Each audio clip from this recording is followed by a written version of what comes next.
Tetra ప్యాకెట్లలో మద్యం అట. మరి ఇప్పుడు పాల ప్యాకెట్లు వస్తాయి కదా, టెట్రా ప్యాకెట్స్ అంటారు కదా, 15 రోజులైన స్టోరేజ్ ఉంటాయి చూడండి, దాంట్లో మద్యం సప్లై చేస్తున్నారట. ఫ్రూట్ జ్యూస్ తరహాలో 60, 90, 180 ml ప్యాకెట్లు తయారు చేస్తున్నారట. మద్యం సీసా కంటే వీటి ధర తక్కువే. ఏందో ఇది. కర్ణాటక తరహాలో రాష్ట్రంలో టెట్రా ప్యాకెట్లలో మద్యం అందుబాటులోకి రాబోతున్నదట. వామ్మో, మిల్క్ ప్యాకెట్ లెక్క చెప్పారు. పొద్దుగాలనే డోర్ డెలివరీ పెట్టండి, మిల్క్ బూత్ లాగా మద్యం బూత్ అని పెట్టించండి. ఆ రకంగా పెట్టించి నిరుద్యోగులకు అవకాశం కల్పించినామని చెప్పుకోండి. సిగ్గుండాలి కదా కొంచెమైనా. ఇప్పటికే 2500 షాపులు ఉన్నాయి, బీరు బార్ షాపులు, మళ్ళీ పెంచబోతున్నారు. మళ్ళీ ఇప్పుడు టెట్రా ప్యాకెట్లలో మద్యం అమ్మడానికి ప్లాన్ చేస్తున్నారట. అంటే జనానికి తాగిచ్చి ప్రాణాలు తీసి వాళ్ళ జీవితాలతో ఆడుకొని ఆదాయం సంపాదించి పెన్షన్లు అదో ఇదో ఇచ్చి మళ్ళీ ఓట్లేసుకొని ఆలోచన తప్పితే మద్యాన్ని నియంత్రించాలి, ప్రజలని ఆరోగ్యంగా ఉంచాలి. మద్యం నిషేధం ఎవడు అడుగుతలేడు, మద్య నియంత్రణ అడుగుతున్నారు. నిషేధం అనే పదం సరే, అది పెద్ద ఎక్కువ అయిపోతుంది, అది కూడా అవసరం లేదు. నియంత్రణ చేయండి. ఉన్న షాపులు సరిపోతలేవట, వైన్ షాపులు అందుబాటులో లేవట, టెట్రా ప్యాకెట్స్లో అమ్ముతారట. అది కూడా 60 ml అట, 90 ml అట, 180 ml అట. ఎందుకు? ప్యాకెట్ చింపేసి అన్నీ తాగుతందుకు, ఈజీగా ఉంటుందుకేమో.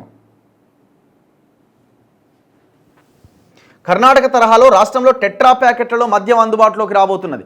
ఫ్రూట్ జ్యూస్ తరహాలో మద్యం ప్యాకెట్లను జేబులో పెట్టుకొని తీసుకెళ్లేలా 60 ml, 90 ml, 180 ml ప్యాకెట్లు అమ్మడానికి సిద్ధం చేస్తున్నారట. సీసాలో దొరుకుతున్న మద్యం కంటే టెట్రా ప్యాకెట్స్లో తక్కువ ధరకు వస్తుందట.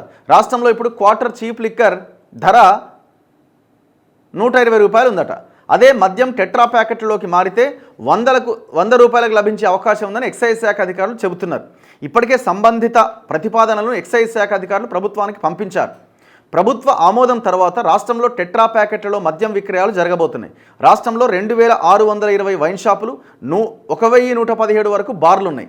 వీటికి దేశ విదేశాలకు చెందిన 55 కంపెనీల ద్వారా మద్యం సరఫరా అవుతున్నది. కర్ణాటకలో మెక్డోవల్స్ నెంబర్ 1 అనే కంపెనీ 90% టెట్రా ప్యాకెట్లలో విక్రయాలు జరుపుతోంది. అదే విధానాన్ని రాష్ట్రంలో విక్రయించడానికి ముందుకొచ్చింది. క్వార్టర్ సీసాల్లో విక్రయాలు తగ్గడం, ప్యాకెట్ల విధానం కొత్తగా తీసుకురావడం వల్ల అమ్మకాలు పెంచుకోవచ్చనే ఉద్దేశంతో ఇప్పటికే ఆ కంపెనీ ప్రతినిధులు 2 సార్లు ప్రొహిబిషన్ అండ్ ఎక్సైజ్ శాఖ ఉన్నతాధికారులను సంప్రదించారట. ప్రస్తుతం సరఫరా చేస్తున్న క్వార్టర్ బాటిల్ స్థానంలో టెట్రా ప్యాకెట్లు అందుబాటులోకి తీసుకొస్తామని చెప్పారట. దీనివల్ల ఖర్చు తగ్గడంతో పాటు ప్రభుత్వానికి, వినియోగదారుడు, కంపెనీకి కలిగే ప్రయోజనాల గురించి ఆ శాఖ అధికారులతో చర్చించారట. ఈ అమ్మకాలపైన ప్రజల్లో స్పందన ఎలా ఉంటుందో తెలుసుకోవడానికి అవసరమైతే కర్ణాటక సరిహద్దులోని మహబూబ్నగర్ జిల్లాలో ప్రయోగాత్మకంగా విక్రయించుకోవడానికి అవకాశం ఇవ్వండి అనే విషయం కూడా చర్చకు వచ్చిందట. కల్తీకి అవకాశం. సీసాల్లో మాదిరిగా మూతలు తీసి కల్తీ చేసే అవకాశం టెట్రా ప్యాకెట్లో ఉండదని, జేబులో పెట్టుకుని తీసుకెళ్లే విధంగా ఉంటుందని మద్యం కంపెనీ ప్రతినిధులు చెబుతున్నారు. అయితే ప్యాకెట్లలో లభించే మద్యం కల్తీ అయ్యే అవకాశం ఎక్కువగా ఉంటుందనే అభిప్రాయాలు కూడా వ్యక్తమవుతున్నాయి. టెట్రా ప్యాకెట్కు వేసే సీల్ మద్యం కల్తీ కాకుండా ఆపగలుగుతుందా, ప్యాకెట్ మందం ఎంత, ఇలాంటి విషయాలపైన స్పష్టం చేయాల్సిన అవసరం ఉన్నది. ఎక్కడ పోతుందిరా ఆయన రాష్ట్రం. ట్రేలలో పెట్టి అమ్ముతారన్నట్టుగా 100 రూపాయలు 100 రూపాయలని.